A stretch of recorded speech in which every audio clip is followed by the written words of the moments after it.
Well, good morning, everybody. I hope you can hear me. It's going to be a windy one today. Today's Wednesday, the 25th of June. It's 2025. It's 7 o'clock in the morning. And as you can probably pick up from the microphone, it's quite windy.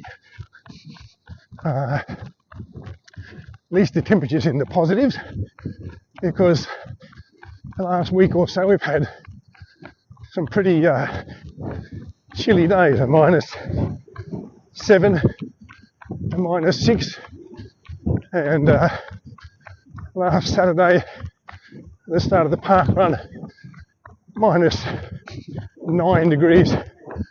So, as I said, at least it's in the positive today. Now, today I'm going to talk about the storm in the Piccolo Cup between Billy Slater and Aaron Woods, a few other peripheral players. We'll get to all of those people in a moment. So, as usual, if you're not interested in hearing my 2 cents worth about that, just turn the volume down and hopefully enjoy the scenery.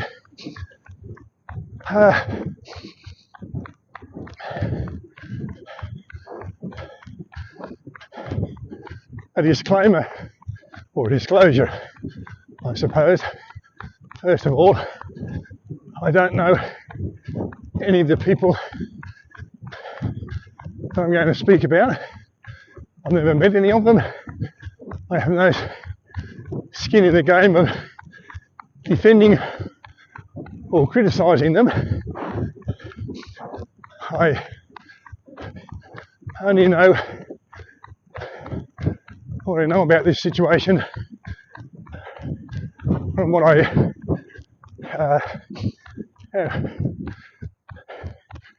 read in the newspapers. So,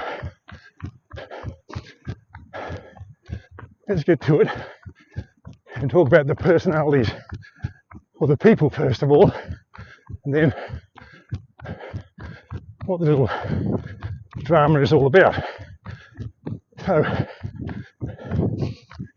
Billy Slater, for those who don't know, is currently the coach of the Queensland team for the annual State of Origin contest.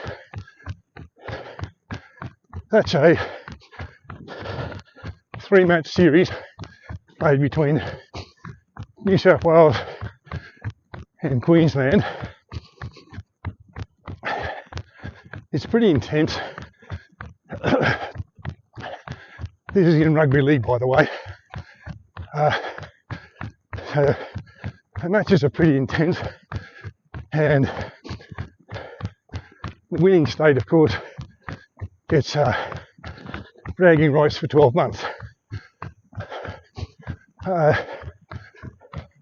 Slater was previously a State of Origin player, also played for the Melbourne Storm.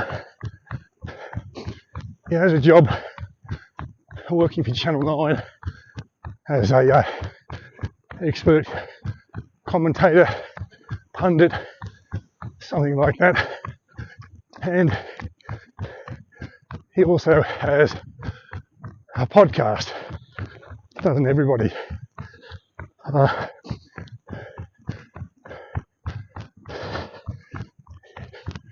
If my knowledge is correct, he's in his 3rd season as the coach. First season he won the competition, so good luck to him. Second season he's now 1-1, and the deciding game is next Wednesday. No, that's not correct. Sorry, first season he won the competition. Second season, last year, he lost.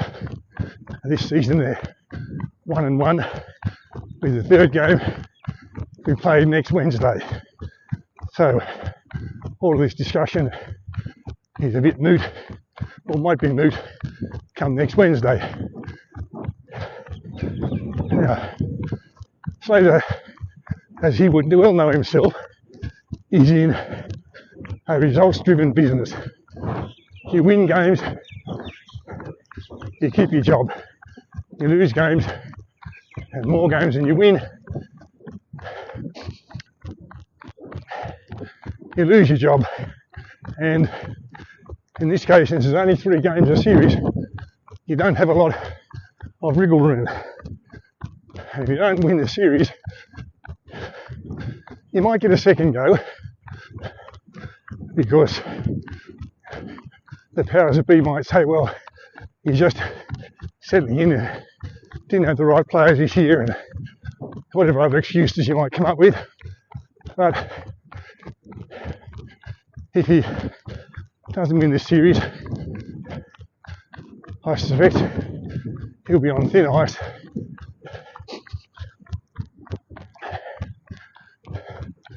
So he's in the results-driven business. You win games and you win series, that's your job. So I'll come back to him in a moment. Aaron Woods, the other major player in this little contretemps, is or was a former player who did play State of Origin. I think the best description of him would be to describe him as a journeyman player, in that he played for 4 clubs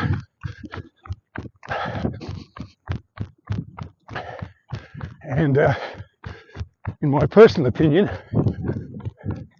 when I followed the game and watched the games, by the time he got to the third of those clubs, his best football was behind him, and he was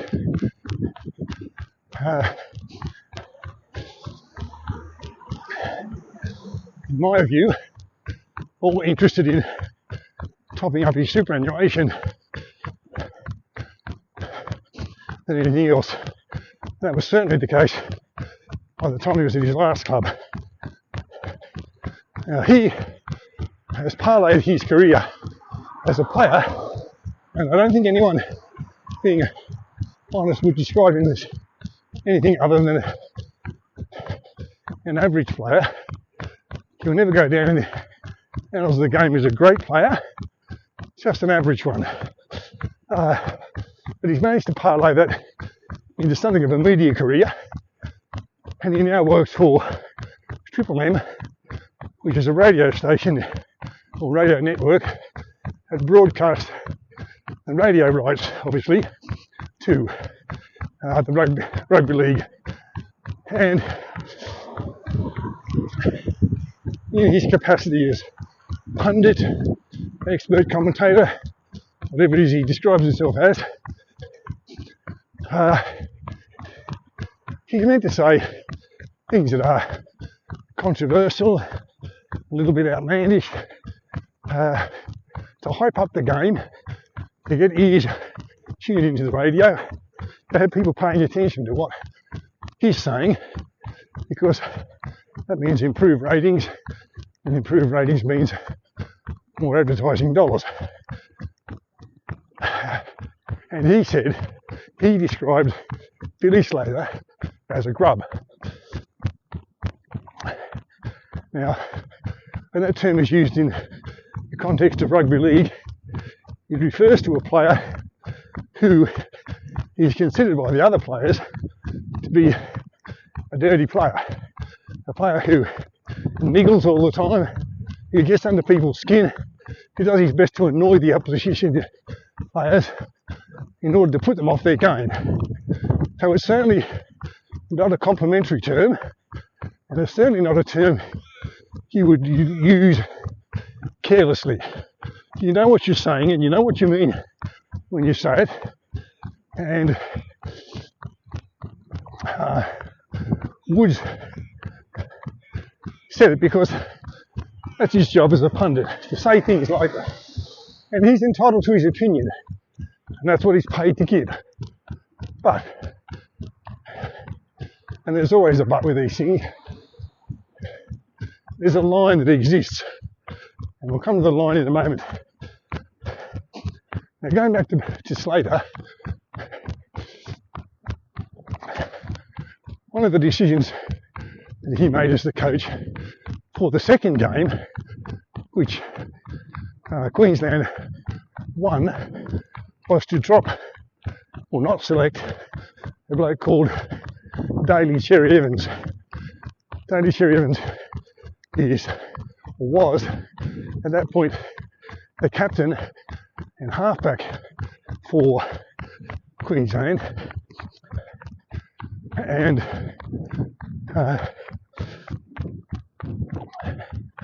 some people felt with their sentimental brain that he should have been allowed his swan song, and he should have been allowed to go out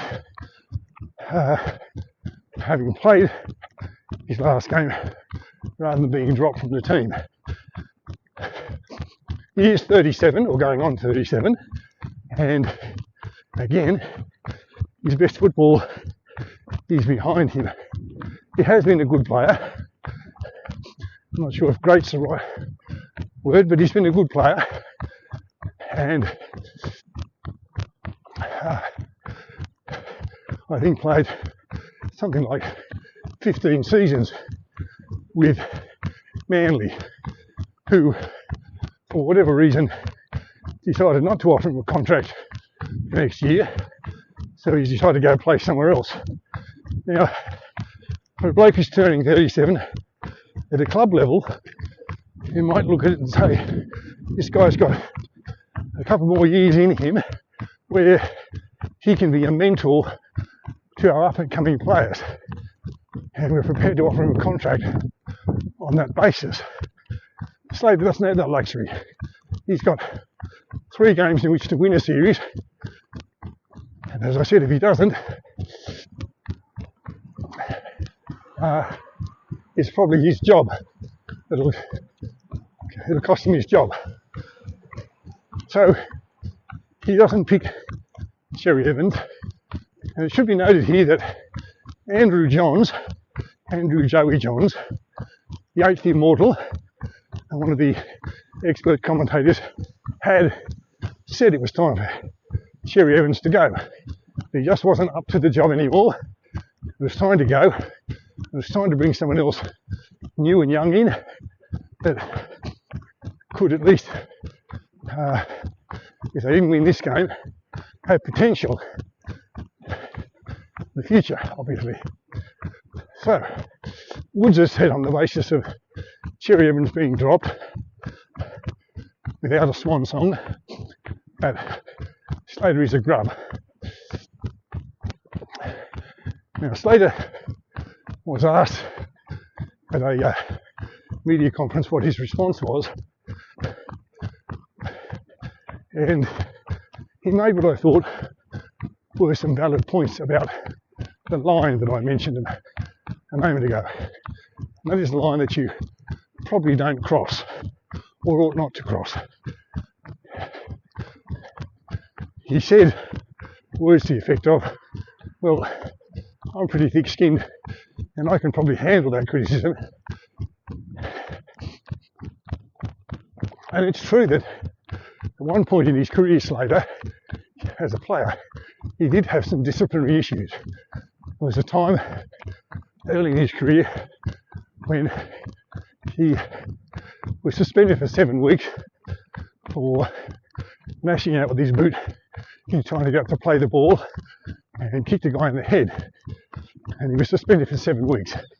That's not a thing you want to be saying to kids when they're asking you about your football career. And I suspect what happened then, though I had no proof of it, it's just what I think would have happened, is that the coach of the Melbourne Storm at the time Craig Bellamy would have said to Slater something along the lines of, "You're going to be a good player, mate, possibly even a great player. You've got a great future in this game. But if there's any more behaviour like that, it won't be with this club. I can't have my star player or one of my potential star players on the sidelines for 7 weeks. I can't win games with you sitting on the bench. I'll have no more of that." And I think Slater took that on board. But getting back to the line, is a line you ought not to cross. As the pundit or expert commentator, whatever you want to call him, Aaron Woods is first of all entitled to his opinion, and he's entitled to talk the game up and encourage the New South Wales team in whatever way he thinks is appropriate within certain limits. He is free and fair to comment on Slater's tactics. He is free and fair to comment on the players that Slater selects, or maybe even the way he goes about not selecting a player. He's free to say what he likes about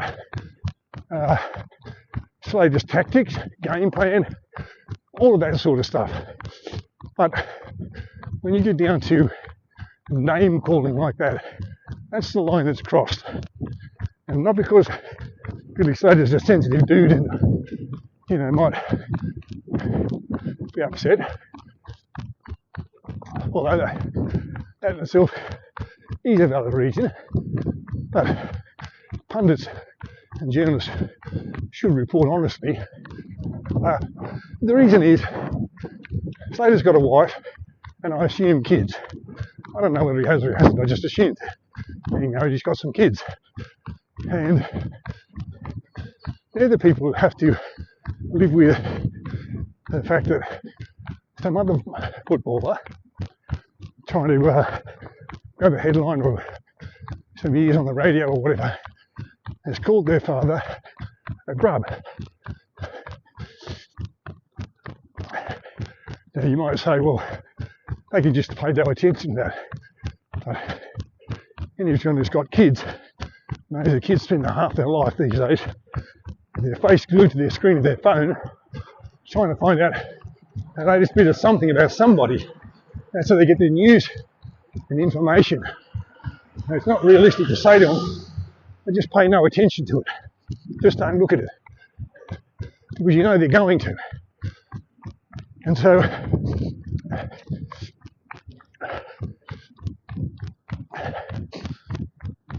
you've got teenagers, or perhaps even younger than teenage kids, who are going about their daily life, going to school, whatever, and other kids are saying to them, even if they're not aware of it, they tune out to it all. Some other kid's going to come and say to them, "You see what that bloke said about your dad?" "No." "Well, he said your dad's a grub." So that's the line that ought not to be crossed.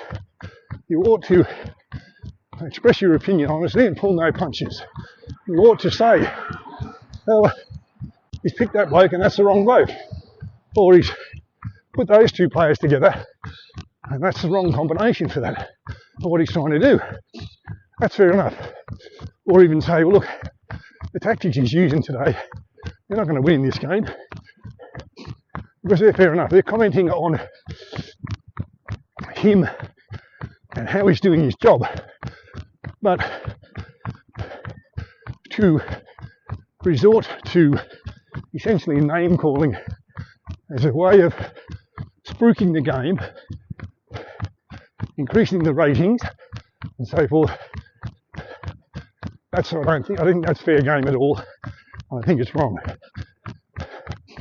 So that's my 2 cents worth on the Billy Slater, Aaron Woods storm in the Piccolo Cup. And I say that because in the grand scheme of things, it's all little bit of nonsense that doesn't amount to anything. But nevertheless, it occupies our mind in the headlines, so on for a little while.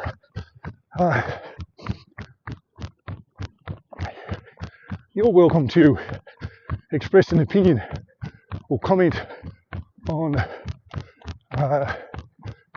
anything I've said here, but bearing in mind what I've just said, make your comments about the content, about what I've said, not about me. You don't know me, and so don't make assumptions about me. And I'm not saying this is a criticism of anybody who might. I'm just saying it to sort of set out the parameters. By all means, have a different view to me about this topic. If I've got something factually incorrect, say so. If you disagree with my opinion, that's perfectly your right, and I accept that. And I welcome a different point of view. Let's make the criticism about the content and not about the person. All right, well, thanks for watching, thanks for listening. I've got a good few Ks to go on my run here, but I've said all I wanted to say, so thank you for watching, and I'll catch up with you whenever I'm making the next running video.